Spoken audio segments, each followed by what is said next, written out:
हमारी पार्टी को कुचलने में प्रधानमंत्री जी ने कोई कसर नहीं छोड़ी। एक साथ हमारी पार्टी के 4 टॉप के नेता जेल भेज दिए एक साथ। अरविंद केजरीवाल, मनीष सिसोदिया, संजय सिंह, सत्येंद्र जैन। बड़ी बड़ी पार्टियों के अगर 4 टॉप के नेता जेल चले जाएं, पार्टी खत्म हो जाती है। लेकिन ये पार्टी नहीं है, ये एक सोच है। जितना ये खत्म करना चाहते हैं उतना ये बढ़ती जाती है। मोदी जी से जो भी मिलने जाता है सबसे पहले वो केजरीवाल की और आम आदमी पार्टी की 10 से 15 मिनट बात करते हैं। उनको कहते हैं कि आने वाले समय के अंदर आम आदमी पार्टी ही देश को भविष्य देने वाली है। इसीलिए वो चाहते हैं कि आज ही आम आदमी पार्टी को बढ़ने से रोका जाए, इनको कुचल दिया जाए। ये तानाशाही है।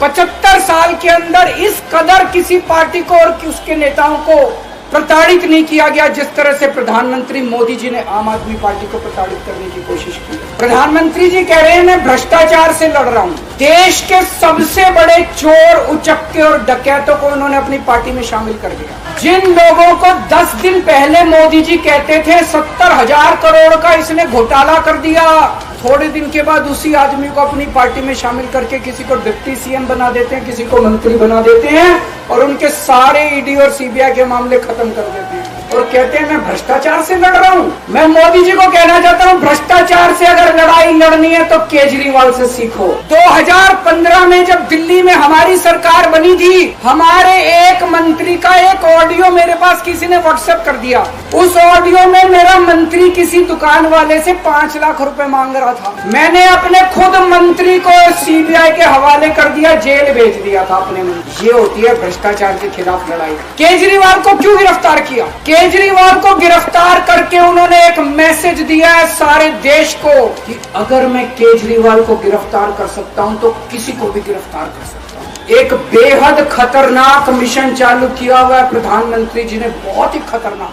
उस मिशन का नाम है वन नेशन वन लीडर। जितने विपक्ष के नेता हैं उनको जेल भेजेंगे और जितने बीजेपी के नेता हैं उनको सबको निपटा देंगे, उनकी राजनीति खत्म करते जाएंगे। अगर ये चुनाव जीत गए, मेरे से लिखवा लो एफिडेविट के ऊपर, थोड़े दिन के बाद ममता दीदी जेल में होंगी, तेजस्वी यादव जेल में होगा, स्टैलिन साहब जेल के अंदर होंगे, पिनरई विजयन जेल के अंदर होंगे, उद्धव ठाकरे जेल के अंदर होंगे, जितने विपक्ष के नेता ये सारे जेल के अंदर होंगे। अगर ये चुनाव जीत गए, इन्होंने बीजेपी का एक नेता नहीं छोड़ा।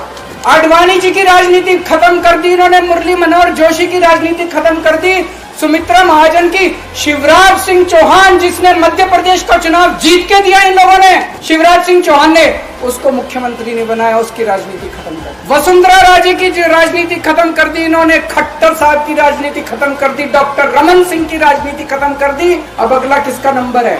योगी आदित्यनाथ की राजनीति खत्म करेंगे, उनको भी निपटा देंगे। आज एक तानाशाह इस देश से जनतंत्र खत्म करना चाहता है।